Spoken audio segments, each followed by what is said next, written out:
Here I have VIVO V23, and today I'm going to show you how to insert SIM card into this device.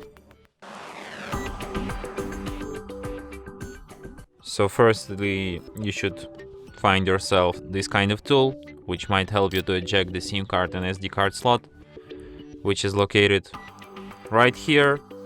So what you have to do is to remove back cover from this from your device, I mean this back case, and then put this tool inside the hole on the slot, slightly press it, and the slot will pop out.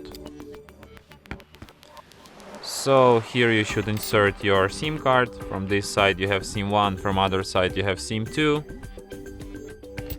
So let's get it. And then put it back into your device, just like this.